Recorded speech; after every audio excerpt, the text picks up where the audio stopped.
The Magic Pencil. Nga went to the bookshop one afternoon to look for a new study book. She looked all around the shop, but as usual, she could not find what she was looking for, and decided to look at the stationery before leaving. She needed a new notepad and some staples for her stapler. Then she noticed a pencil. It was unlike any pencil that she had seen before, and she just had to buy it. It felt different to ordinary pencils, softer and warmer.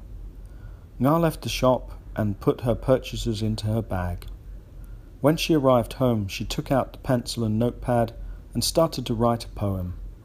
Roses are red, violets are blue. If your name was Bow, I would always love you. She decided that her poetry was not very good and turned the page. She started to draw her favourite person, Ho Chi Minh, and then changed the picture into a 100,000 Vietnam dong note. Suddenly the picture started to change. First it changed colour, then it became clearer and clearer until it looked real.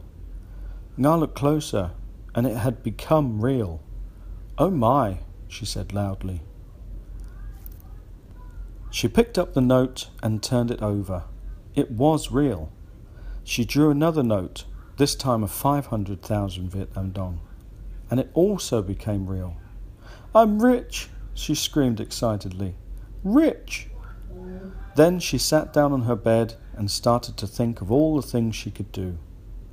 Nga started to draw a bottle of her favourite perfume, then a new dress, some shoes, a bunch of flowers, and some wine. They all became real, and she started to jump around in her bedroom, laughing and screaming with joy. The doorbell rang, and Nga went downstairs to see who it was. It was her friend Zhang. Nga pulled Zhang into the house quickly and dragged her upstairs to her bedroom. "Watch this," Nga said in a keen voice. She drew a picture of a frog, but nothing happened. Then she drew a picture of a telephone, but again, nothing happened.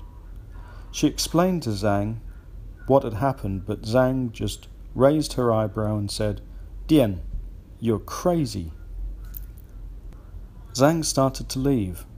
Nga called out to her and pleaded for her to stay, but Zhang said that she had better things to do, and that she was not going to stay and listen to a crazy person any longer. Nga threw herself onto her bed and started to cry. "Everyone will think I'm crazy now," she thought, and then she closed her eyes and fell asleep. The next morning, Nga woke up early and remembered about the pencil. She picked it up and started to draw, first a mobile phone and then a gold necklace. They both became real. "Ah, maybe it's because you need to be alone for the pencil to work," she thought. Nga went to the neighbour's house and asked to play with the neighbour's child. He was only 3 years old. Nga told him to draw a picture of a building block. She quickly left the room and then smiled as he heard an excited cry of joy. She ran back into the room and was shocked to see a very large rabbit sitting in front of the small boy. "Oh no, how am I going to explain this?" she thought. Then she saw an open window and threw the rabbit out. After returning home, she called Zhang on her new mobile phone. "Can you come to my house? I have something to show you," she said. Zhang mumbled something under her breath and said that she would come as long as there was going to be no nonsense. A few minutes later, the doorbell rang. It was Zhang. "Come with me. I have worked out what happened yesterday. You're going to be excited, I promise," Nga said in a confident voice. The two girls went upstairs into the bedroom. Nga explained everything to a very unimpressed Zhang, but Zhang agreed to try the pencil alone. "Now draw anything, and I promise it will become real," Nga said. The bedroom door closed, and Nga patiently waited outside for what seemed to be an eternity. Then suddenly the door opened, and Zhang rushed out. "Run!" screamed Zhang. Nga looked surprised. "Run! Run! Run!" Zhang screamed loudly. The two girls started to run down the stairs when there was an enormous bang from the bedroom. The two girls stood at the bottom of the stairs coughing and choking. There was smoke and dust everywhere. Nga looked at Zhang with wide eyes and asked, "What happened? What did you draw?"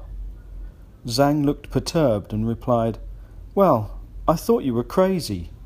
I didn't know what to draw, so I drew a bomb. It was only when it became real and I could hear ticking that I realized we were telling the truth, and it was too late." Nga could not believe what her friend was saying. "Where is the pencil?" she asked. "I threw it down," Zhang said with a guilty look on her face.